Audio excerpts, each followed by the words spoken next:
கர்த்தர் நல்லவர். ஹல்லேலூயா. கரங்களை வைத்து கர்த்தரை ஸ்தோத்திரம் பண்ணுவோம். கடந்த மாதம் 25ஆம் தேதி 26ஆம் தேதியே தெரியல, ஆண்டவரை இருதயத்தில் வேதத்தை வாசிக்கும் போது ஒரு வார்த்தை இருதயத்தில் உணர்த்தினார். அதை தான் இன்னைக்கு நம்ம பார்க்க போகிறோம். கர்த்தர் கொடுத்த வார்த்தை வாசிங்க. சகரியா புஸ்தகம், தீர்க்கதரிசியின் புஸ்தகம் 9ஆம் அதிகாரம் 1099 பக்கம் எடுத்துங்க. பழைய ஏற்பாட்டில் 1099 பக்கம்.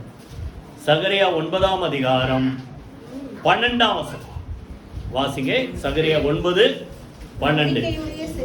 நம்பிக்கையுடைய சிறைகளே அரணுக்கு திரும்புங்கள், இரட்டிப்பான நன்மையை தருவேன், இன்றைக்கே தருவேன். நல்லா கவனிங்க. நன்மை வேணும்னா நம்ம என்ன செய்யணும்? தேவனிடத்தில் திரும்பி வரணும். எத்தனை பேர் புரியுது? 90ஆம் சங்கீதம் படிக்கும்போது சொன்னோம், கர்த்தாவே திரும்பி வாரும் அப்படின்னு அர்த்தம். அவர் விலகல, மனுஷன் தான் என்ன செய்தான்? விலகிட்டான். ஆண்டவர் பார்க்க பயந்தோ இல்லை ஏதோ காரணம் விலகிடுச்சு. அப்போ அந்த நம்ம ஆசீர்வதிக்கப்படணும்னா நம்ம என்ன செய்யணும்? தேவனிடத்துல திரும்பி வரணும். அரணுக்கு திரும்புங்கள். அடுத்து சொல்றாரு, இரட்டிப்பான நன்மையை தருவேன். சொல்லுங்க, இன்றைக்கே தருவேன். கை வைத்து சொல்லுங்க, எல்லாம் சேர்ந்து பக்கத்துல பார்த்து சொல்லுங்க. இரட்டிப்பான சொல்லுங்களேன். இரட்டிப்பான நன்மையை தருவார். சொல்லுங்க, இன்றைக்கே தருவார். சொல்லுங்க வாய் திறந்து.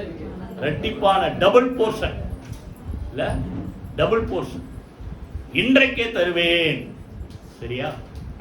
இப்போ ஒரு சில வார்த்தைகளை நம்ம பார்க்க போறோம். தேவனிடத்தில் திரும்பி வரும்போது எல்லாமே ஆண்டவர் என்ன செய்யறார்? சொல்லுங்க, டபுள். ஈசாக்கு பிள்ளை இல்லைன்ட்டு தன்னுடைய மனைவிக்காக என்ன செய்தாரு? சொல்லுங்க, ஜெபம் பண்ணாரு. ரெபெக்காளுக்காக எத்தனை பிள்ளை? 2 பிள்ளை. 2 பிள்ளை சாதாரண இல்ல, 2 பிள்ளைங்க, 2 ஜாதியா நீ உலகம் முழுசும் இருக்கிறாங்க. ஏசாவுடைய சந்ததி, யாக்கோபுடைய சந்ததி. புரியுதா? அப்போ ஒண்ணு கேட்டாங்க, ஆண்டவர் எப்படி கொடுத்தாரு? டபுளா கொடுத்தாரு. நீங்க ஏதாவது சொல்ல முடியுமா? அடுத்த வாரம் வந்து சொல்லுங்க, நான் ஒண்ணுதான் ஜெபம் பண்ணேன், ஆனா எனக்கு டபுளா கொடுத்தாருன்னு. புரியுதா? அப்போ நல்லா கவனிங்க. இரட்டிப்பான நன்மை தருவேன். அடுத்தது இன்றைக்கே தருவேன். அல்ல, 2 அர்த்தம் சொல்லலாம். இன்றைக்கே தருவேன், இன்னைக்கு செய்வார். ஆண்டவரை பொறுத்த வரைக்கும் எல்லாமே இன்றைக்கு தான். கல்லனை பார்த்து என்ன சொன்னாரு? எப்போ? நாளைக்கான சொல்லுங்க, வாய் தருது. இன்றைக்கு நீ என்னோடு கூட பரதேசில் இருப்பாய். அடுத்தது, இன்றைய ரட்சணை நாள், இப்பொழுது அனுக்கிரக காலம். எல்லாமே இன்னைக்கு தான். என் மகனே, என் தோட்டத்துல போய் நாளைக்கு வேலை செய்யல, என்னைக்கு வேலை செய்? இன்றைக்கு வேலை செய். புரியுதா? இன்றைக்கு கர்த்தர் உங்களுக்காக என்ன செய்வார்? யுத்தம் செய்வார். இன்றைக்கு நீங்க என்ன செய்வீங்க? பார்க்கிற எகிப்தியரை இனி என்றைக்கு. இப்போ பாத்தீங்களா? இது நான் இதை எடுக்கல. இப்போ ஒரு ஞாபகத்திற்காக சொல்றேன், எல்லாமே இன்னைக்கு தான். ஆனா இப்போ இதை என்ன பாக்குறதா? இன்னைக்கு தருவார் நீங்க அப்படின்னு நினைச்சு ஏத்துக்கிட்டு விசுவாசோடு இன்னைக்கு செய்வார் அப்படின்னா இன்னைக்கு என்ன கரெக்டா சொன்னா, ஆண்டவர் இன்றைக்கு நான் உனக்கு சொல்றேன்றார். அதான் கரெக்டா அர்த்தம். நிறைய டிரான்ஸ்லேஷன் நான் எடுத்து பார்த்தேன். இன்னைக்கு ஆண்டவர் உங்களுக்கு சொல்றாரு. என்ன சொல்றாரு? இரட்டிப்பான நன்மையை தருவேன். கைகளை வைத்து கர்த்தருக்கு ஸ்தோத்திரம் பண்ணுங்க. வந்திருக்கிற ஒவ்வொருவருக்கும் சொல்லுங்க, ஆண்டவர் எப்படி தருவாரா? சொல்லுங்க, டபுள் போர்ஷன். சொல்லுங்க வாயை திறந்து, டபுள் போர்ஷன். எல்லாமே 2. ஒண்ணுக்கு ஜெபம் பண்ணுவாங்க, 2 நடக்கும். இல்லை, நீங்க ஜெபம் பண்ணிருக்கீங்களா? அதான் அடுத்த வாரம் சொல்றேன். அடுத்த வாரம் வந்து நீங்க சொல்லணும், நான் 1க்கு ஜெபம் பண்ண, ஆனா 2ஆ நடந்துச்சு. நான் எதிர்பார்க்காத சேர்ந்து நடந்துச்சு. ஏன்னா நம்ம ஆண்டவர் எப்படிப்பட்டவர்? சொல்லுங்க, நாம் நினைப்பதற்கு, சொல்லுங்க, வேண்டிக் கொடு, நினைக்கிறதுக்கு மேல, ஜெபிப்பதற்கு மேல, எதிர்பார்க்கிறதுக்கு மேல நமக்கு செய்ய வல்லவர். கைகளை வைத்து கர்த்தருக்கு ஸ்தோத்திரம் பண்ணுவோமா? சொல்றாரு, இன்றைக்கு ஆண்டவர் சொல்றாரு, ஐ டிக்ளேர் யூ டுடே அப்படின்ற. இன்னைக்கு நான் சொல்றேன், உனக்கு என்ன செய்வேன்? இரட்டிப்பான நன்மையை தருவேன். இப்போ ஒரு 3 நிறைய இருக்குது. டைம் எப்படின்னா சுருக்கமா டக்குன்னு பார்ப்போம். புரியுதா? நிறைய குறிச்சு வச்சிருக்கேன். அப்படி டபுளா ஆண்டவர் கொடுத்தது என்னன்னா, முதல்ல ஒன்று வாசிங்க. யாத்ராகமம் 3ஆம் அதிகாரம் 8ஆம் வசனம். யாத்ராகமம் 3ஆம் அதிகாரம் 8ஆம் வசனம். யாராவது வாசிங்க. அவர்களை எகிப்தியரின் கைக்கு விடுதலையாக்கவும் அவர்களை அந்த தேசத்திலிருந்து நீக்கி கானானியரும் ஏத்தியரும் எமோரியரும் பெர்சியரும் ஏவியரும் எபியூசியரும் இருக்கிற இடமாகிய பாலும் தேனும் ஓடுகிற நலமும் விசாலமான தேசத்தில் கொண்டு போய் சேர்க்கவும் இறங்கினேன். நல்லா கவனிங்க, இங்க 2 சொல்றார் ஆண்டவர். முதல்ல உன்னை அடிமைப்படுத்தி வச்சிருக்கிற எகிப்தியன் கையில என்ன செய்வேன்? உன்னை ரிலீஸ் பண்ணுவேன், உன்னை ரிலீவ் பண்ணுவேன், உன்னை விடுதலை ஆக்குவேன். அவன் லேசா விடுதலை ஆக்குவான சொல்லுங்க. இன்னும் அவங்க சோம்பலா இருக்கிறதால தான் என்ன செய்யாங்க, அங்க போனா இங்க போனா ஆண்டவர் தேங்கன்னு சொல்றாங்க. அவங்க மேல என்ன செய்யுங்க? கடினமான வேலையை சுமத்துங்க. இதெல்லாம் நீங்க யாத்திரை அப்புறம் படிச்சு பாருங்க, இருக்கு. கடினமான வேலை செய்யுங்க. அவனை ஆண்டவரை பத்தி யோசிக்க இடம் கொடுக்காதீங்க. பிசாசுடைய தந்திரம் பாத்தீங்களா? ஆண்டவரை பத்தி யோசிக்க என்ன செய்யாத, இடம் கொடுக்காத, டைம் கொடுக்காத, அவனுக்கு வேலை வாங்கு. புரியுதா? ஆனா ஆண்டவர் விட்டாரா? அப்படி சொன்னவனை கர்த்தர் ஒடுக்கினார். புரியுதா? சொன்னவனை கர்த்தர் நியாயம் தீர்த்தார். 10 அடையாளங்கள் செய்தார். இன்னும் சொல்ல போனா 10 வாதைகளை கர்த்தர் அனுப்பினார். இந்த ஜனங்களை என்ன செய்தார் சொல்லுங்க? விடுதலையாங்க. சொல்றாரு திருப்பி திருப்பி ஒரு வார்த்தை, என் ஜனங்களை போக விடு. புரியுதா? அவன் விடமாட்டான் லேஸ்ல. என் ஜனங்களை போக விடு. போக விடலன்னு என்ன பண்ணுவேன்? தண்ணியை ரத்தமா மாத்துவேன். புரியுதா? வண்டுகளை அனுப்புவேன், கொள்ளை நோயை அனுப்புவேன், கல்மழை அனுப்புவேன், வெட்டுக்கிளி அனுப்புவேன். இப்படி விடமாட்டேன்னு சொல்றவன ஆண்டவர் நியாயம் தீர்த்தார். கர்த்தர் என்ன செய்தார் சொல்லுங்க? விடுதலை ஆக்கினார். அது முதல்ல டபுள் போர்ஷன். அதான் சொல்ற. முதல்ல என்ன செய்தாரு? அடிமைத்தனத்திலிருந்து விடுதலை ஆக்கினார். 2வது இங்கிருந்து நீக்கி, எகிப்திலிருந்து நீக்கி, அடிமைத்தன வீட்டுல இருந்து நீக்கி எங்க சேர்க்கிறாராம்? பாலும் தேனும் ஓடுகிற நலமும் விசாலமான தேசத்துல சேர்க்கிறார். கைகளை வைத்து கர்த்தரை ஸ்தோத்திரம் பண்ணுங்க. முதல்ல விடுதலை. 2வது இங்கிருந்து நம்மளை நீக்கி, இங்கிருந்து இல்லைன்னா விடுதலையாக்கி எங்க கொண்டு போய் சேர்க்கிறாரா சொல்லுங்க? பாலும் தேனும் ஓடுகிற நலமும் விசாலமான இடத்துல கர்த்தர் நம்மை கொண்டு போய் சேர்க்கிறார். கைகளை வைத்து கர்த்தரை ஸ்தோத்திரம். இப்ப நமக்கு எகிப்து இல்ல, கானான் தேசம் இல்ல, நமக்கு ஒண்ணுதான். முதல்ல அடிமைத்தன வாழ்வு, பாவத்துக்கு அடிமை. யோவான் 8 சொல்றாருல, மனுஷன் பாவம் செய்கிற எவனு சொல்லுங்க பாவத்திற்கு அடிமையா இருக்கிறான். தீமோத்தேயுல ஒரு வார்த்தை, ரொம்ப சரியான ஒரு வார்த்தை. 2 தீமோத்தேயு 2:26 சொல்றாரு. அந்த பவுல் எழுதுற என்னன்னா, பிசாசினால் பிடிக்கப்பட்ட மக்கள். எதுக்கு பிடிச்சு வச்சிருக்கானா? அவனுடைய இச்சையின்படி செய்வதற்கு, அவனுடைய இஷ்டத்தின்படி செய்வதற்கு அவனால் பிடிக்கப்பட்டிருக்கிற மக்கள், அவன் பிடியிலிருந்து விடுதலை ஆகும்படிக்கு நீ அவங்களுக்கு என்ன செய்ய? கவனமா ஞானமா என்ன செய்? உபதேசம் பண்ணு. அப்போ பிசாசு எடுத்து பிடிச்சு வச்சிருக்கான். அவன் இஷ்டப்படி அவனை செஞ்சு அவனை கொண்டு போய் நரகத்தின் மகனா மாற்றணும். ஆனா ஆண்டவர் எப்படிப்பட்டவர்னா, அப்படிப்பட்ட அடிமைத்தனத்தை, இதுல இருந்து பிசாசின் அடிமைத்தனத்திலிருந்து, பாவத்தின் அடிமைத்தனத்திலிருந்து, பாரம்பரியம் என்கிற அடிமைத்தனத்திலிருந்து, அறியாமை என்கிற அடிமைத்தனத்திலிருந்து கர்த்தர் நம்மளை விடுதலையாக்கி எங்க கொண்டு போய் சேர்ப்பாராம்? அவருடைய அன்பின் குமாரனுடைய ராஜ்யத்திலே நம்மை கொண்டு போய் சேர்க்கிறார். அங்க எகிப்தின் அடிமைத்தனத்தில் விடுதலையாக்கி பாலும் தேனும் ஓடுகிற கானான் தேசத்துல சேர்ப்பென்றார். இப்ப நமக்கு என்னன்னா, பிசாசின் பிடியிலிருந்து விடுதலையாக்கி, அடிமைத்தனத்து நுகத்திலிருந்து விடுதலையாக்கி நம்மளை அவருடைய ராஜ்யத்தில் கொண்டு போய் சேர்க்க வல்லவர். ஒரு வசனம் வாசிங்க, அப்பதான் புரியும்.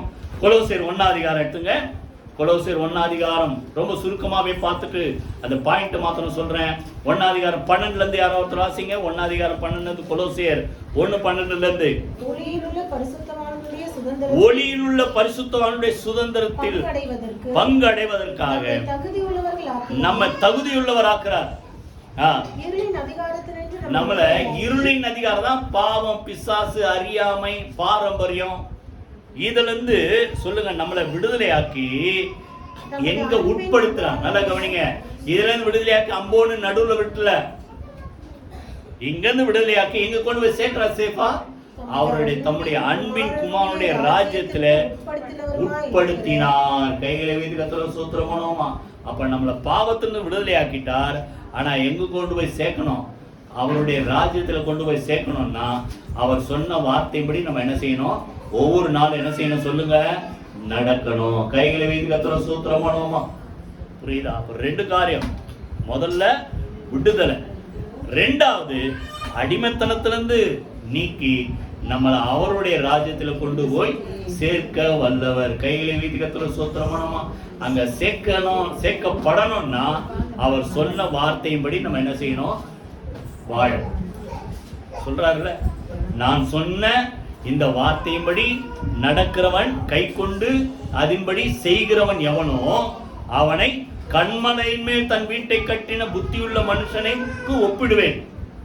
பெருவெள்ளம் வந்து அதான் போராட்டம், பாவம், அது இது என்ன வந்தாலும் சரி மோதுது.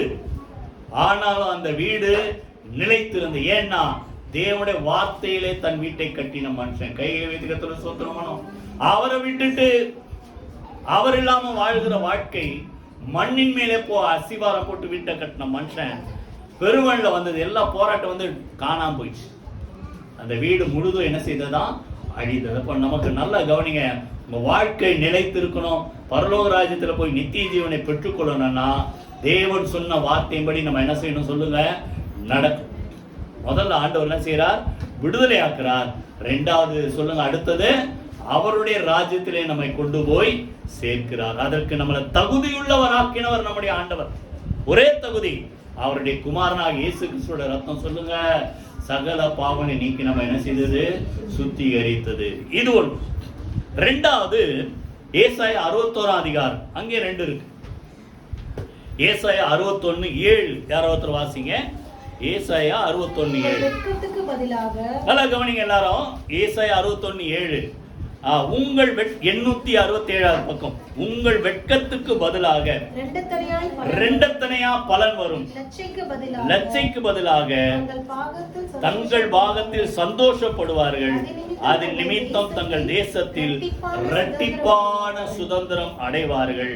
நித்திய மகிழ்ச்சி அவர்களுக்கு உண்டாகும். நல்லா கவனிங்க. 2 இரட்டிப்பான பலன், இரட்டிப்பான சுதந்திரம்.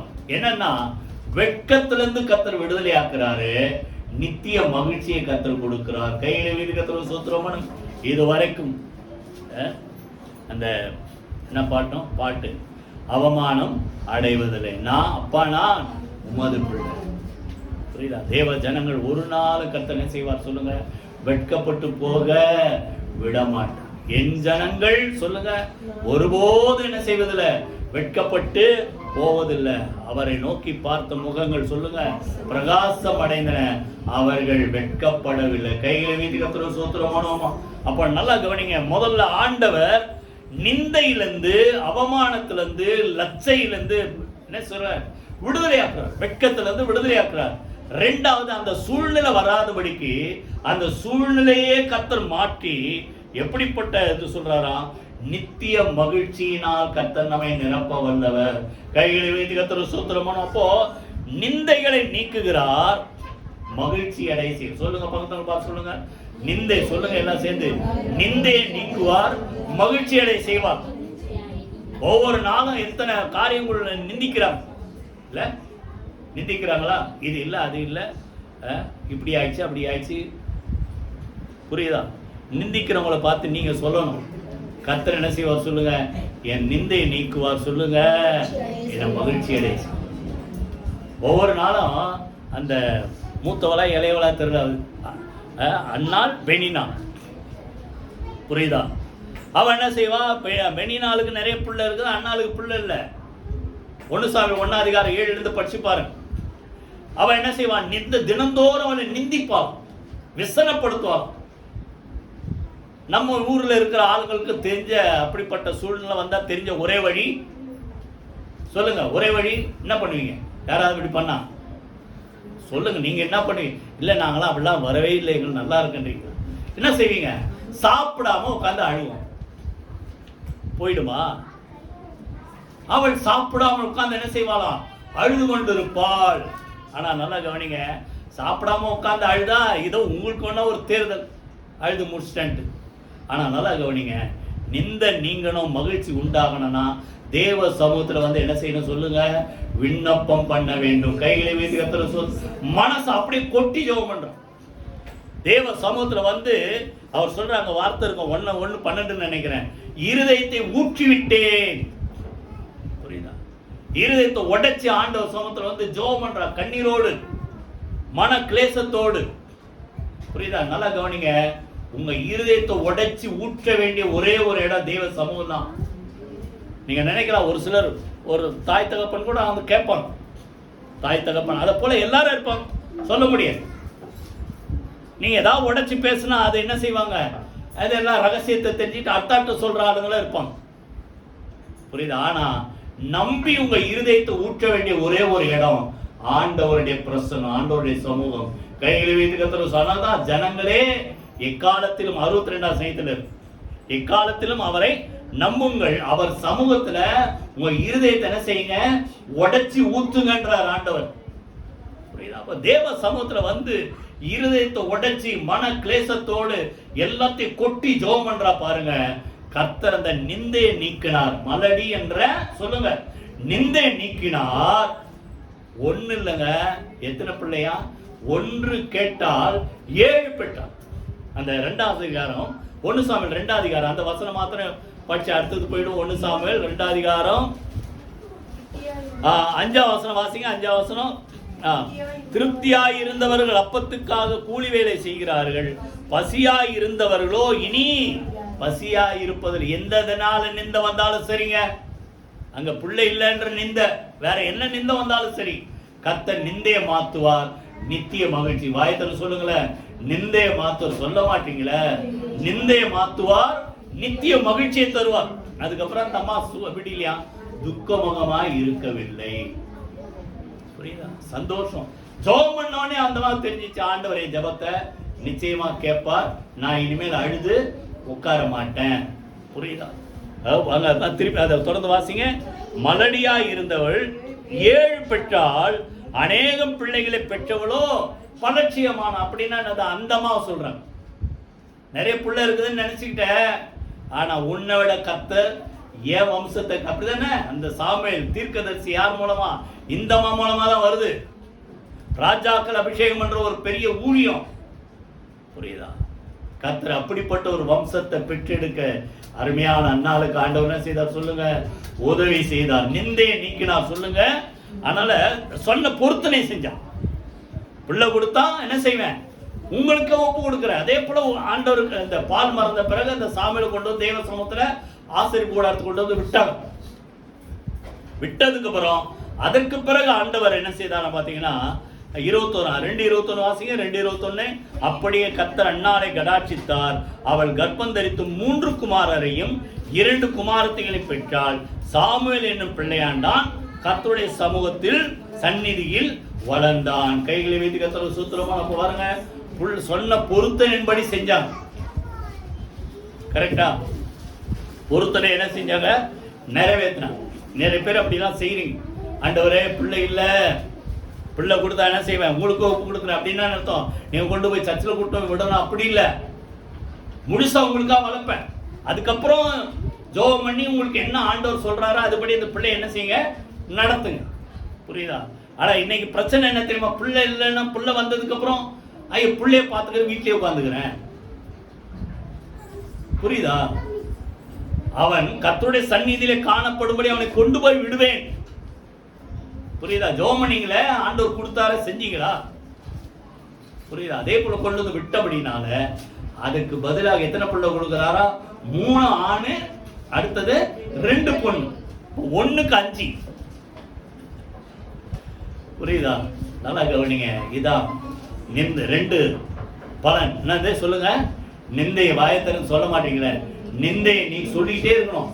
நிந்தையை நீக்கினார் சொல்லுங்க, நித்திய மகிழ்ச்சி தந்தார். இல்ல இனிமேல் இந்த மாசத்துல நிந்தையை நீக்குவார் சொல்லுங்க, நித்திய மகிழ்ச்சி தருவார். 3வது ரொம்ப சீக்கிரமா முடிச்சிரும், அந்த பாயிண்ட் மாத்திரம் சொல்றேன். 2 ராஜாக்கள் 4ஆம் அதிகாரம் எடுங்க. 2 ராஜாக்கள் 4ஆம் அதிகாரம் முதல்ல 7ஆம் வசனம் வாசிங்க. அந்த எலிசா கிட்ட இந்த அம்மா தீர்க்கதரிசியுடைய மனைவி வரா. என்ன சொல்றா, அதை அறிவித்தால் அப்பொழுது அவன், நீ போய், வாசிங்க, நீ போய் அந்த எண்ணெயை விற்று உன் கடனை தீர்த்து மீந்ததை கொண்டு நீயும் உன் பிள்ளைகளும் ஜீவனம் பண்ணுங்கள். கைகளை வைத்து கர்த்தரை ஸ்தோத்திரம் பண்ணுங்க. இப்ப இவங்களுக்கு என்ன பிரச்சனை? கடன் பிரச்சனை. ஆண்டவர் ஒரு அற்புதத்தை செஞ்சார், கொஞ்சம் விவரமா அப்புறம் சொல்றேன். என்ன அற்புதம்? முதல்ல என்ன செஞ்சார் சொல்லுங்க? கடனை தீர்த்தார். கைகளை வைத்து கர்த்தரை ஸ்தோத்திரம் பண்ணுங்க. கடனை தீர்த்துட்டார். ரெண்டாவது டபுள் என்னன்னா, மீதி எடுக்க செய்து அந்த மீந்ததை கொண்டு அவர்கள் வாழ்க்கையை நடத்தும்படி கர்த்தர் வழி செய்தார். கைகளை வைத்து கர்த்தரை ஸ்தோத்திரம். எத்தனை பேர் புரியுது? கடனை மாத்திரம் அடைச்சிட்டோம், அடுத்து வாழறதுக்கு வழி இல்லைன்னா அடுத்து என்ன பண்ணுவாங்க சொல்லுங்க? அடுத்து என்ன பண்ணுவாங்க? ஐயோ நாளைக்கு வேணுமே, திருப்பி போய் கடன் வாங்க. ஆண்டவர் செய்கிறார் அப்படி இல்லை. சொல்லுங்க, கடனை சொல்லுங்க, சொன்னாதாங்க நடக்கும். கடனை தீர்த்தார், மீந்ததை கொண்டு உயிர் வாழ செய்தார். சொல்லுங்க வாய் திறந்து, கடனை தீர்த்தார், மீந்ததை கொண்டு உயிர் வாழ செய்தார். கைகளை ஒப்ப திருப்பி கடன் வாங்க வைக்கல. புரியுதா? அங்க முதல் 1ஆம் வசனத்தை நீங்க அப்புறம் படிச்சு பாருங்க. உண்மையா ஊழியம் செஞ்ச ஒரு தீர்க்கதரிசியுடைய குடும்பம். புரியுதா? என்னாச்சு? கடனை வச்சுட்டு போயிட்டார். கடன் கொடுத்தவன் தீர்க்கதரிசி செத்த உடனே அந்த நாட்டில் அப்படி பழக்கம், குடும்பம் முழுசு எழுதி கொடுத்த மாதிரி கணக்கு. இப்போ நீ கடனை அடைக்கிறியா, உன் பிள்ளைங்களை அடிமையா ஒப்பு கொடுக்குறியா அப்படின்னு நெருக்கின உடனே இந்த அம்மா யார்கிட்ட வருது? எலிசா தீர்க்கதரிசிட்ட வந்து சொல்லுது, ஐயா வீட்டுக்காரர் கடன் வச்சு செத்துட்டாரு,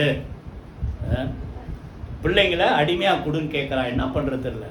அப்போ எலிசா என்ன பண்ணாரு? இந்த அம்மா ஒரு 2 லட்சம் கொடுக்குற, போய் கடன்லாம் அடிச்சுன்னு சொன்னாரா? சொல்லுங்க, என்ன சொல்றாரு? உன்னிடத்தில், சொல்லுங்க, உன் வீட்டில், அந்த 2ஆம் வசனம் வாசிங்க. எலிசா அவளை நோக்கி, நான் உனக்கு என்ன செய்ய வேண்டும்? வீட்டில் உன்னிடத்தில் என்ன இருக்கிறது? ஏன்னா ஒருவேளை எலிசா வந்து ஏதாவது ஏதோ 1000மோ 1,00,000மோ கொடுத்து அடைச்சிருந்தா அடுத்து ஒவ்வொரு தடவை எங்க வந்து நின்னுப்பாங்க? பிரச்சனை வந்து எங்க தான் நிற்பாங்க? எலிசா கிட்ட தான் வந்து நிற்பாங்க. இப்போ அவர் கேட்கிறாரு, உன் கடன் அடைக்கணும், உன்கிட்ட உன் வீட்டுல என்ன இருக்கு?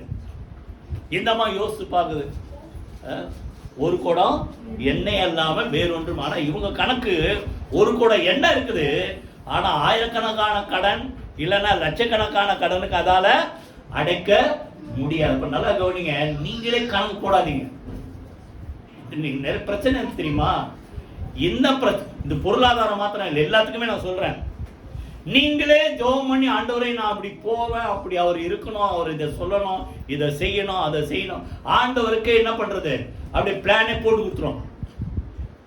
புரியுதா? உன் வழிகள், சொல்லுங்க, என் வழிகள் அல்ல, உன் நினைவுகள் என் நினைவுகள் அல்ல.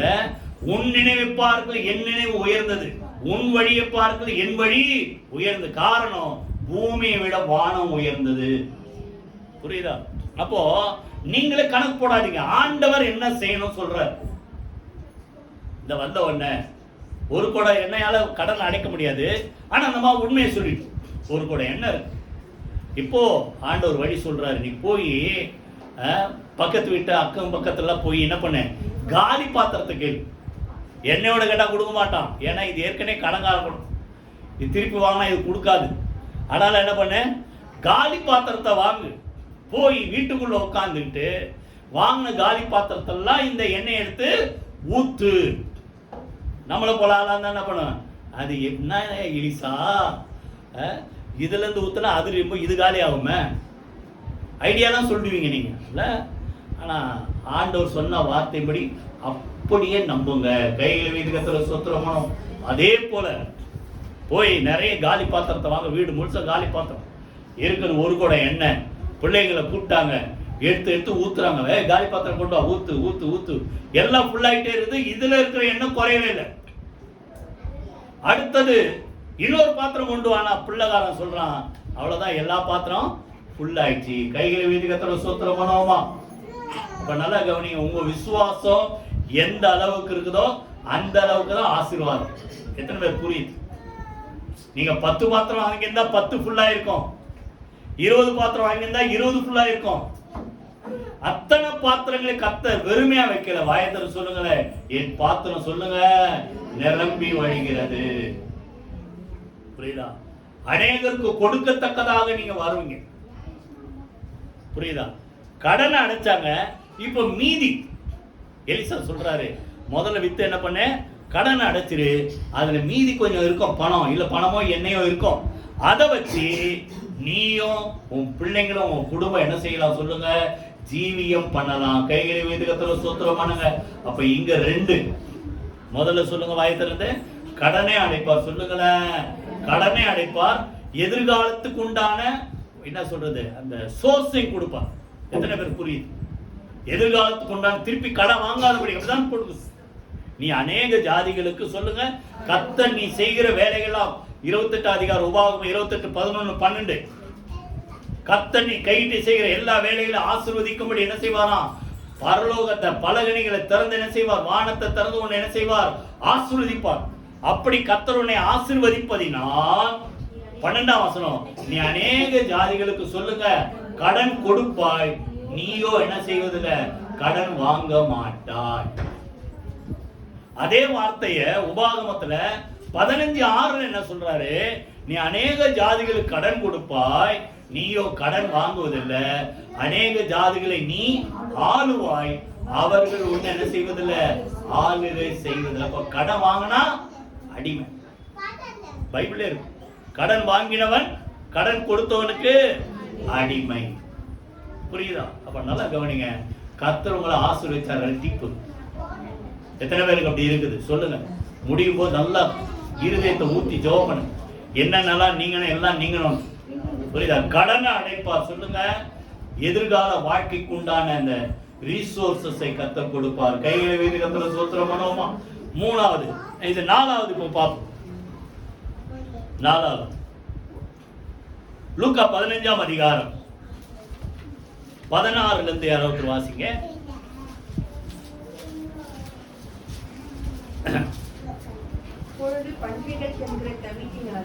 அந்த இளையகுமாரன் எல்லாருக்கும் தெரியும். இளையகுமாரன் சுருக்கத்தை எல்லாருக்கும் தெரியல, அடிக்கடி வாசிச்சிருக்கிறீங்க, நம்ம சொல்லியிருக்கோம். 2 பிள்ளைங்க. புரியுதா? மூத்தவன் தகப்பன் கூட இருந்தாலும் இளையவன் என்ன பண்ணா, ஆஸ்தி பிரிச்சு கொடுத்துருன்னு தகப்பன் என்ன பண்ணாரு, சொத்தை பிரிச்சு கொடுத்தாரு. இவர் எல்லாத்தையும் வித்து பணத்தை சேர்த்துக்கிட்டு தூர தேசத்துக்கு போனார். எங்க தூரமா, எங்க தூரமா, இங்க கவனிங்க, தகப்பனை விட்டு தூரமா. தூர தேசன்றதை விட்டுருங்க, தகப்பனை விட்டு தூரமா. ஏன்னா தகப்பன் முன்னாடி இருந்தா தகப்பன் ஏன்டா அப்படி பண்றேன்னு கேட்பாரு. கேட்பாரா கேட்க மாட்டாரா? அப்போ இன்னைக்கு நிறைய பேருக்கு என்ன, அது தாய் தகப்பன் நம்மள கண்டுக்க கூடாது. தகப்பன் கிட்ட இருந்தா கேட்பாரு. அதனால தூரமா கண்காணாத இடத்துக்கு போயிட்டு இஷ்டம் போல வாழ்ந்தான். கடைசியில எல்லாருக்கும் தெரியும், இருக்கிறதெல்லாம் அழிஞ்சுது. இவனுக்கு சோறு கூட சாப்பிடறதுக்கு சோறு இல்ல. எங்க வேலைக்கு போனா வேலை இல்ல. கடைசியில ஒரு வேலை கிடைச்சது. என்ன வேலை? பன்றி மேய்க்கிற வேலை. இது சுருக்கம் எல்லாருக்கும் நல்லா தெரியும். பன்றி மேய்க்கிற வேலை. அதை மேய்ச்சாலே ஒரு சோறு தருவானா, அந்த சோறு அவன் கொடுக்கல, பண்ணி தவிடு சாப்பிடுது. புரியுதா? அந்த தவிடாத எனக்கு கிடைக்குமானா அதையும் கொடுக்கலையா. அப்பதான் அந்த பசி வரும்போது தான், இப்போ 17ஆம் வசனம் வாசிங்க. அவனுக்கு புத்தி தெளிந்த போது, நல்லா கவனி, நல்லா இருக்கும்போது புத்தி தெரிய மாட்டேங்குது. புரியுதா இல்லையா உங்களுக்கு? நல்லா இருக்கும்போது என்ன தெரிய மாட்டேங்குது, புத்தி தெரிய மாட்டேங்குது. கஷ்டம் வரும்போதுதான் புத்தி தெரியுது. புத்தி தெளிந்த போது அவன் யோசிக்கிறான், என் தகப்பன் வீட்டுல கூலிக்கார எத்தனையோ பேருக்கு அரைகுறை இல்ல, தவிடு இல்ல. எங்க அப்பா வீட்டுல ஒரு கூலிக்காரன், வேலைக்காரனுக்கு அடுத்ததான் கூலிக்காரன். வேலைக்காரன்னா பெர்மனண்டா இருக்கும். கூலிக்காரன் ஏதாவது வேலை அவசரம் இருந்தா அவனை கூப்பிட்டு வேலை வாங்கும். அந்த கூலிக்காரனுக்கு பூர்த்தியா ஃபுல்லா சாப்பாடு இருக்குது. அவர் பிள்ளையாகிய நான் ஏன் இப்படி பட்டியல சாவணும்? குறவு வரும்போது நல்லா கவனிங்க, அததான் சொல்றேன். ஆண்டவர்கிட்ட என்ன செய்யுங்க, திரும்புங்க, திரும்புங்க. ஏன்னா அவனுக்கு பயம். என்ன பயம்? என் பங்கு கொடுத்தாரு, நான் வித்தேன், அழிச்சிட்டேன். இப்ப திருப்பி போய் அப்பா என்ன பிள்ளையா சேர்த்துங்கன்னா அவர் சேர்த்துக்குவாரா? இப்ப இருக்கிற உலக பிரகாரம் தகப்பன் எவனா என்ன செய்ய மாட்டான்? சேர்த்துக்க மாட்டான். எந்த மூஞ்சோட வந்த அப்படின்னு இல்ல. ஒரு சிலர் என்ன செய்வோம், பார்த்தோன்னு உள்ள ஓடிடும், நான் இல்லைன்னு போய் சொல்லு. சரி, இப்படிலாம் அவர் பண்ணல. அப்ப அவன் சொல்றான், அவன் மனசுல யோசிக்கிறான், என்ன பிள்ளையா ஏத்துக்க அவரால் முடியாது, என்ன செய்வாரா சொல்லுங்க. 19 உம்முடைய கூலிக்காரரில் பிள்ளைன்னு சொல்றதுக்கு நான் தகுதி இல்லை, உம்முடைய கூலிக்காரரில் ஒருவனாக என்னை வைத்துக் கொள்ளும் என்பேன் என்று சொல்லி எழுந்து புறப்பட்டு தகப்பனை தேடி வரும்போது அந்த தகப்பன் தூரத்திலேயே பிள்ளை வரத பார்த்தான். அப்படின்னா என்ன அர்த்தம்? தகப்பன் காத்து கொண்டு இருக்கிறார். வெளியே போன பிள்ளை என்னைக்காவது ஒரு நாள் என்ன செய்வான்? திருப்பி என்ன தேடி வருவான். கைகளை வீட்டு கத்துற சூத்திரமானுங்க. நல்லா கவனிங்க. ஆண்டவரை விட்டு தூரம் போனவங்க முதல்ல யார் தான் வரணும்? சொல்ல மாட்டீங்களே. யார் தான் வரணும்? நீங்க தான் தேடி வரணும். நீங்க தான் தேடி வரணும். ஆடு காணாம போச்சு, மேய்ப்பன் தேடி போனான். கரெக்டா? வெள்ளிக்காசு காணாம போச்சு, அந்த வெள்ளிக்காசு யார் சொந்தக்காரி? அந்த அம்மா தேடிச்சு. இப்ப இவனுக்குள்ள என்ன இருக்குது? ஆத்மா இருக்குது. இவன் தூரமா போனா இவன் தான் தேடி வரணும். ஆனா கர்த்தர் வெயிட் பண்ற, தகப்பன் வெயிட் பண்ற மாதிரி நிச்சயமா வருவான்ட்டு என்ன செய்தார் சொல்லுங்க. அவர் வெயிட் பண்ணுங்க. தூரத்துல பார்த்த உடனே ஓடிய வாசிங்க. அதப்போ அவனை கண்டு 20ஆம் வசனம், அவனை கண்டு மனதுருகி ஓடி அவன் கழுத்தை கட்டி கொண்டு அவன் என்ன செய்தான்? ஓடி போய் என்ன செய்தான் சொல்லுங்க? முத்தம் செய்தான். கைகளை வீட்டு கத்துற சூத்திரம் பண்ணுவோமா? நல்லா கவனிங்க. இதான் தகப்பனுடைய இருதயம், இதான் தேவனுடைய இருதயம். என்னைக்காவது ஒரு நாள் நீ நிச்சயமா என்ன செய்யணும்? என்கிட்ட தேடி வரணும். இப்ப தேடி வந்தோடனே அவன் யோசித்ததை சொல்றான். என்ன சொல்றான்? குமாரன் தகப்பனை நோக்கி இனிமேல் உடைய குமாரன் என்று சொல்லப்படுவதற்கு நான் என்னல்ல பாத்திரன் அல்ல. ஆனா அவன் சொல்லல, கூலிக்காரனா வச்சிங்கன்னு சொல்லுவேன்ட்டு. நல்லா கவனிங்க. அந்த நடந்த சம்பவத்தை கவனிங்க. அவன் சொல்றதுக்கு தகப்பன் சான்ஸ் கொடுக்கு. பிள்ளைன்னு சொல்ல தகுதி இல்ல, ஒரு கூலிக்காரனா வச்சிங்கன்னு சொல்ல விடல தகப்பன். புரியுதா? அதுக்கு முன்னாடி சொல்லிட்டாரு, இவன் ஊழியக்காரர்கள் கூட்டு சொல்ற உயர்ந்த வஸ்திரத்தை கொண்டு வாங்க, இவனுக்கு உடுத்துங்க, இவன் கைக்கு என்ன செய்யுங்க? மோதிரத்தை போடுங்க, கால்களுக்கு பாதரட்சையை போடுங்க, அடுத்தது கொழுத்த கன்றை கொண்டு வந்து அடியுங்கள், நாம் புசித்து சந்தோஷமாயிருப்போம். என் குமாரனாக இவன் மரித்தான், திரும்பவும் உயிர்த்தான், காணாமல் போனான், திரும்பவும் காணப்பட்டான் என்றான். அப்படி அவர்கள் சந்தோஷப்பட தொடங்கினார்கள். கைகளை வீதி கத்துற சூத்திரம் பண்ணா கவனிங்க. ஆண்டவரை விட்டு தூரமா போனவங்க ஆண்டவரை தேடி வந்தா அவங்க நினைச்சுக்கிறாங்க ஏத்துக்குவாரோ ஏத்துக்க மாட்டாரோ. பிள்ளை தான் நினைச்சான், ஏத்துக்க மாட்டார் பிள்ளையா. ஆனா கூலிக்காரனாவது என்ன செய்யட்டேன், ஏன்னா ஏத்துக்கிட்டோம். திருப்பி வந்தா இப்ப தகப்பன் சொன்னது கூலிக்காரனுக்குரிய அந்தஸ்து அல்ல. புரிஞ்சுதா உங்களுக்கு? வேலைக்காரனுக்குரிய அந்தஸ்து அல்ல. உயர்ந்த வஸ்திரத்தை அவனுக்கு போட்டு விடு, கையில கொடுத்து போட்டுக்கன்னு சொல்ல. அப்போ வேலைக்காரனை இவனுக்கு கொடுக்கிறார், போட்டு விடுங்க, அவனுக்கு செருப்பை மாட்டி விடுங்க, அடுத்தது மோதிரத்தை போட்டு விடு, நீ என்னுடைய குமாரன். கையில வீதி கத்துற சூத்திரம் பண்ணுவோமா? இப்ப என்னதான் வந்தாலும் சரி கவனிங்க. நீங்க தகப்பன் இடத்துல ஆண்டவர்கிட்ட தேடி வந்தா திரும்ப உங்களை வேலைக்காரனா இல்ல, ஆயுதம் சொல்லுங்களேன், கூலிக்காரனா இல்ல, சொல்லுங்க, தேவன் தம்முடைய சொந்த பிள்ளையாகவே உங்களை என்ன செய்கிறார் சொல்லுங்க, ஏற்றுக் கொடுக்க. இவனுடைய நினைப்பு பசி போகணும், என் வேலைக்காரங்களா சாப்பிடுற மாதிரி சாப்பாடு கிடைச்சா போதும். ஆனா அந்த பிள்ளைக்கு தேவன் கொடுத்தது என்ன சொல்லுங்க, தகப்பன் கொடுத்தது பிள்ளை என்ற அந்தஸ்தை திரும்ப கர்த்தர் கொடுத்தார். கைகளை வைத்து கர்த்தர் சூத்திரம் பண்ணுவோமா? எத்தனை பார்த்தோம் சொல்லுங்க? 4 பார்த்தோம். சாப்பாடு கிடைச்சா போதும்னு வந்தா, ஆனா பிள்ளை என்ற அந்தஸ்தை தகப்பன் கொடுத்தார். கடைசியா ஒண்ணு பார்த்து முடிச்சிரும். அடிக்கடி பார்க்கிறது தான் 2 ராஜாக்கள் 20ஆம் அதிகாரம். 2 ராஜாக்கள் 20ஆம் அதிகாரம் 5, 6 2 வசனத்தை வாசிங்க. 2 ராஜாக்கள் 20ஆம் அதிகாரம் 5ஆம் வசனம் 6ஆம் வசனம். என் ஜனத்தின் அதிபதியாகிய எசேக்கியாவை நோக்கி உன் தகப்பனாகிய தாவீது தேவனாயிருக்கிற கர்த்தர் சொல்லுகிறது என்னவென்றால், உன் விண்ணப்பத்தை கேட்டேன், உன் கண்ணீரை கண்டேன், இதோ நான் உன்னை குணமாக்குவேன், 3ஆம் நாளிலே நீ கர்த்தருடைய ஆலயத்துக்கு போவாய், உன் நாட்களோடே 15 வருஷங்களை கூட்டுவேன், உன்னையும் இந்த நகரத்தையும் அசீரியா ராஜாவின் கைக்கு தப்புவித்து என் நிமித்தம், என் தாசனாகிய தாவீது நிமித்தம் இந்த நகரத்துக்கு ஆதரவாய் இருப்பேன். கையை வைத்து கர்த்தரை ஸ்தோத்திரம் பண்ணுங்க. நல்லா கவனிங்க. எசேக்கியா ஜெபம் பண்ணது என்னது? ஆண்டவரே, நான் உமக்கு முன்பாக உண்மையும் உத்தமமா.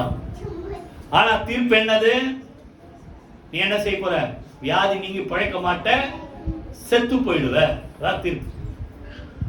ஆனா இவரு அந்த தீர்ப்பை இவரால் என்ன செய்ய முடியல, ஏற்றுக்கொள்ள முடியல. ஆண்டவர் உண்மையா இருந்தமே, நமக்கே இந்த தீர்ப்பு அப்படின்ட்டு தேவனை நோக்கி சோர்பரமா கண்ணீரோடு ஜெபம் பண்ணும்போது ஆண்டவர் சொல்றாரு, உன் விண்ணப்பத்தை சொல்லுங்க, வாய் திறந்து, விண்ணப்பத்தை கேட்டேன், கண்ணீரை கடப்ப. நல்லா கவனிங்க. கர்த்தர் உங்களுக்கு அற்புதம் செய்யணும்னா 2 சொல்லுங்க. விண்ணப்பத்தை பண்ணணும், முடிஞ்சா கண்ணீரோடு. கண்ணீரோடு சொல்லுங்க. விதைக்கிறவர்கள் சொல்லுங்க கம்பீரத்தோட இருப்பார்கள். சும்மா ஜோமணி நடக்கலையா, விழுந்து கடந்து ஆண்டவர் பாதத்துல அந்த அம்மா பண்ணாங்க பாருங்க. கண்ணீரால் துடைத்தால், இல்ல கண்ணீரால் துடைத்தால். அத போல ஆண்டவர் சொல்றாரு, கண்ணீரை கண்ட, விண்ணப்பத்தை கேட்ட, முதல்ல நான் உன்னை என்ன செய்ய போறேன், குணமாக்கணும். அது 1. 2 பலன். 2வது, உனக்கு ஆதரவாய் இருந்து எதிரியுடைய கையிலிருந்து உன்னை என்ன செய்வேன், நான் விடுதலை ஆக்குவேன். கை வைதிகத்தில் சூத்திரமானோமா? புரியுதா? அப்ப நல்லா கவனி. அதுக்கு முன்னாடி எசேக்கியாவுக்கு இருந்த பெரிய பிரச்சனை என்ன சொல்லுங்க? அசீரியா ராஜா வந்து முற்றுகை போட்டு எசேக்கியா ராஜாவை அந்த மற்ற சேனை தளபதிகளை பார்த்து கேட்கிறார், நீ நம்பி இருக்கிற இந்த நம்பிக்கை என்ன? வசனத்தை நோட் பண்ணீங்க. 19 அதிகாரம் 18 அதிகாரம் 19 20. புரியுதா? நீ நம்பி இருக்கிற இந்த நம்பிக்கை என்ன? என்ன விரோதிக்கும்படி நீ யார் மேல நம்பிக்கை வச்சிருக்கிற? கர்த்தர் உன்னை விடுதலை ஆக்குவார். நீ கர்த்தரை நம்புறியா? கர்த்தர் உன்னை விடுதலை ஆக்க மாட்டார்.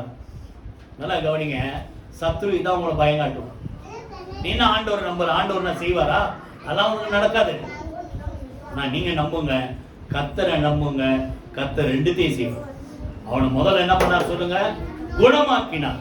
2வது, நிரந்தரமா அந்த அசீரியா ராஜாவுடைய அந்த அந்த எதிரியுடைய கையிலிருந்து கர்த்தர் என்ன செய்தார் சொல்லுங்க? அவனையும் அந்த எருசலேம் நகரத்தையும் கர்த்தர் என்ன செய்தார் சொல்லுங்க? விடுதலை ஆக்கினார். கைகளை வைத்து கர்த்தர் ஸ்தோத்திரம் பண்ணுவோமா? 15 வருஷத்தை கூட்டி கொடுத்தார். இன்னும் சொல்ல போனா அடுத்த அதிகாரம் 21:1 பாத்தீங்கன்னா ஒரு வசனம் வாசிங்க. 21 2 ராஜாக்கள் 21:1. மனாசே ராஜாவாகிற போது 12 வயசாய் இருந்து 55 வருஷம் எருசலேமிலே அரசாண்டான். நல்லா கவனிங்க.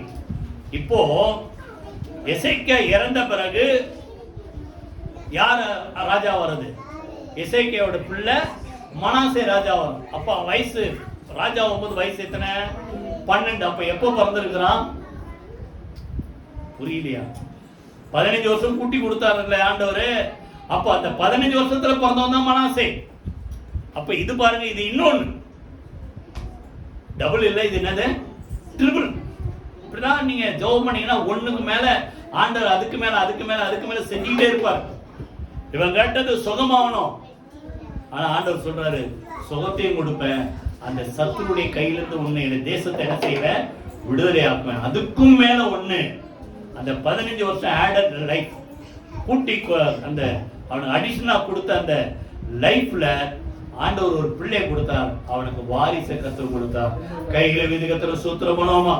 புரியுதா? நல்லா கவனிங்க. இன்னைக்கு போய்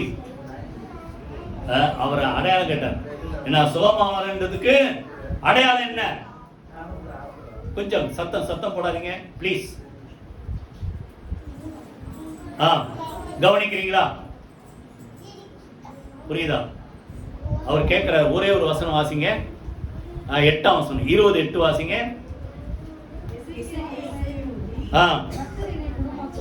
கர்த்தர் என்னை குணமாக்குவதற்கும் 3ஆம் நாளிலே நான் கர்த்தருடைய ஆலயத்துக்கு போவதற்கும் அடையாளம் என்ன? இப்படி சொல்றீங்களே, தான் நடக்கும்ன்றதுக்கு என்ன அடையாளம் நீங்க கேட்பீங்களா? நீங்க சொல்றீங்க எல்லாம் செய்வீங்கன்றதுக்கு அடையாளம் என்ன? அவர் சொல்றாரு, ஆண்டவர் சொல்றாரு ஏசாயா மூலமா, அந்த சூரிய கடிகாரத்துல ஃபார்வர்ட்ல போன அந்த முள்ளு ரிவர்ஸ்ல வரணுமா இல்ல ஸ்பீடா ஃபார்வர்ட்ல போகணுமா? அப்ப இவர் சொல்றாரு ஃபார்வர்ட்ல போறது ஈஸி, அந்த முள்ளு என்ன செய்யணும்? ரிவர்ஸ்ல வரணும். ஆக்சுவலா சூரிய கடிகாரம் பூமியுடைய சுழற்சியின் அடிப்படையில செய்யப்பட்டது. அந்த பூமி ரொட்டேட் ஆக ஆக சன் என்ன பண்றது, இப்படி மூவ் ஆகிற மாதிரி தெரியும், ஆனா பூமி தான் மூவ் ஆகுது. அப்போ அந்த நிழல் அந்த கம்பியில வரும், புரியுது? அப்போ இப்படி வரணும்னு ஆண்டவர் எவ்வளவு இயற்கைக்கு அப்பாற்பட்ட ஒரு அற்புதத்தை செய்யறாருன்னா, அந்த பூமியின் சுழற்சியிலே ஒரு அற்புதத்தை மாறுதலை கர்த்தர் செய்தார். அப்போ அது அவர் கேட்டார் அடையாளம் என்னன்னு. நீங்க இன்னைக்கு உட்கார்ந்து அடையாளம் என்னன்னா கேட்காதீங்க. ஏற்கனவே நமக்கு எல்லா அடையாளத்தை ஆண்டவர் என்ன செஞ்சார் சொல்ல மாட்டீங்களே, செஞ்சு முடிச்சுட்டார். நம்ம குணமாக்கு ஒரே அடையாளம் சொல்லுங்க, அவருடைய வாய்த்தரங்கள, அவருடைய தழும்புகள். ஒன்னு பேதுரு 2:24 சொல்லுங்க. அவர் தாமே நம்முடைய பலவீனங்களை என்ன செய்தார்? ஏற்றுக்கொண்டார். நம்முடைய நோய்களை சுமந்தார். அவருடைய தழும்புகளால் நீங்கள் குணமானீர்கள். கைகளை வைத்து கர்த்தரை ஸ்தோத்திரம் பண்ணுவோமா? இன்னைக்கு உட்கார்ந்துட்டு நான் குணமாவனா குணமாவனா குணமாவனா குணமாவனா என்ன அடையாளம் கேட்காதீங்க. உங்களை ஆண்டவர் ஏற்கனவே என்ன பண்ணிட்டார் சொல்லுங்க?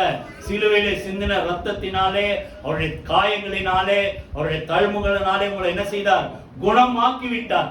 அந்த தழும்பாலே எனக்கு சுகம் உண்டு நீங்க நம்பனா உங்களுக்கு என்ன உண்டு சொல்லுங்க? சுகம் உண்டு. கைகளை வைத்து கர்த்தரை ஸ்தோத்திரம் பண்ண. எசேக்கியாவுக்கு 2:3 கர்த்தர் செய்தார். சுகமாக்கினார் சொல்லுங்க, சத்துருடைய கையிலிருந்து விடுதலையாக்கினார். அந்த ஆடட் லைஃப்ல ஒரு பிள்ளை செல்வத்தை கர்த்தர் கொடுத்தார். எல்லாரும் எழுதுங்க, கர்த்தரை ஸ்தோத்திரம் பண்ணுவோமா? ஜெபம் ஹல்லேலூயா. இரட்டிப்பான நன்மையை தருவேன். இன்றைக்கு ஆண்டவர் என்ன சொல்றாருன்னா, நான் உங்களுக்கு என்ன செய்வேன் சொல்லுங்க? வாய் திறந்து. இரட்டிப்பான நன்மையை தருவேன். என்னென்ன சொல்லுங்க? சொல்லுங்க. அடிமைத்தனத்தை, எகிப்தின் அடிமைத்தனத்தை விடுதலையாக்கி பாலும் தேனும் ஓடுகிற நலமும் விசாலமான தேசத்துல உங்களை கொண்டு போய் சேர்ப்பேன். நம்மள பாவத்திலிருந்து பிசாசின் அடிமைத்தனத்தை விடுதலையாக்கினார். 2வது, அவருடைய ராஜ்யத்திலே நம்மளை கொண்டு போய் சேர்ப்பதற்கு நம்மளை தகுதியுள்ளவர்கள் ஆக்கினார். 2வது டபுள் போர்ஷன் என்ன சொல்லுங்க? வெட்கத்துக்கு பதிலாக சொல்லுங்க, நிந்தைக்கு பதிலாக நித்திய மகிழ்ச்சியை கர்த்தர் தருவார். 3வது, கடனை அடைத்தார். எதிர்காலத்தில் வாழ்வதற்கு தேவையான வழிகளை கர்த்தர் திறந்தார். 4வது, சாப்பாடு இருந்தா போதும், பசி போனா போதும் நினைச்சான், கூலிக்காரனா சேர்த்துக்கிட்டா போதும் நினைச்சான். ஆண்டவர் அவனை பிள்ளையா கர்த்தர் அவனை சேர்த்துக் கொண்டார். கடைசியாக சொல்லுங்க, சுகம் கிடைச்சா போதும் சொன்ன எசேக்கியாவுக்கு சுகத்தையும் கொடுத்தார், சத்துருடைய கையிலிருந்து விடுதலையும் கொடுத்தார். எல்லாத்துக்கும் மேல அந்த அவனுக்கு கூட்டப்பட்ட அந்த வாழ்க்கையில் 15 வருஷத்துல ஒரு பிள்ளையை கர்த்தர் கொடுத்தார். எல்லாரும் அப்படியே கர்த்தரை துதிப்போமா? கரங்களை வைத்து எல்லாரும் நல்லா கர்த்தரை ஸ்தோத்திரம் பண்ணுங்க. எந்தெந்த காரியத்துல உங்களுக்கு கர்த்தர் செய்யணுமோ சொல்லுங்க. ஆண்டவரே, இப்படிப்பட்ட அற்புதத்தை எங்க வாழ்க்கையில நீங்க செய்வீராக. ஹல்லேலூயா. நாம் நினைப்ப எல்லாம் சேர்ந்து கரங்களை உயர்த்தி நல்ல கண்களை மூடி கர்த்தரை துதிங்க. கர்த்தரை துதிங்க. என்ன காரியம் உங்களுக்கு செய்யணுமா? பிள்ளை வேணுமா? கர்த்தர் நிந்தையை நீக்கி நித்திய மகிழ்ச்சி அண்ணாருடைய வாழ்க்கையில கர்த்தர் கொடுத்தது போல, கடன் பிரச்சனை நீக்கி மீந்ததை கொண்டு ஜீவனம் பண்ண அந்த குடும்பத்துக்கு கர்த்தர் உதவி செய்தது போல என்னென்ன காரியங்கள் கர்த்தர் செய்யணுமோ ஆண்டவர் வாய் திறந்து கர்த்தர் கேளுங்க. ஆண்டவரே, ஒவ்வொரு குடும்பத்திலும் கர்த்தர் அப்படிப்பட்ட அற்புதத்தை செய்வீராக. ஆண்டவரே, இரட்டிப்பான நன்மையை தருவேன் சொன்ன உம்முடைய வார்த்தையின்படி ஆண்டவரே, பிள்ளைகளுடைய வாழ்க்கையில நாங்கள் நினைப்பதற்கு வேண்டிக் கொடுக்கும் மிக அதிகமாக எங்களுக்கு செய்ய வல்லமை உள்ள கர்த்தர் ஒவ்வொரு குடும்பத்திலும் கர்த்தர் அப்படியாக கிரியை நடப்பீராக. ஆண்டவரே, அற்புதங்களை செய்வீராக, அதிசயங்களை செய்வீராக. கடன்கள், பொருளாதார சிக்கல்கள் நீங்கட்டும், நிந்தைகள், அவமானங்கள் நீங்கட்டும், நித்திய மகிழ்ச்சி உண்டாவதாக. நமக்கு நன்றி செலுத்துறோம். நாமம் மகிமைப்படுவதாக. இயேசு கிறிஸ்துவின் ஜீவனுள்ள ஜெயமுள்ள நாமத்தில் ஜெபிக்கிறோம் நல்ல பிதாவே. ஆமென், ஆமென். நம்முடைய கர்த்தராகிய இயேசு கிறிஸ்துவின் கிருபையும் பிதாவாகிய அன்பும் பரிசுத்த ஆவியானவருடைய அன்யோன்ய ஐக்கியம் நம் அனைவரோடும் சகல பரிசுத்த அனைவரோடும் ஆண்டவராக இயேசு கிறிஸ்து வழங்கப்பட்டு இருப்பதாக. ஆமென். என் ஆத்துமாவே கர்த்தரை ஸ்தோத்திரி, என் முழுமே அவருடைய பரிசுத்த நாமத்தை ஸ்தோத்திரி. என் ஆத்துமாவே கர்த்தரை ஸ்தோத்திரி, அவர் செய்த சகல உபகாரங்களை மறவாதே. ஆமென், ஆமென். God bless you.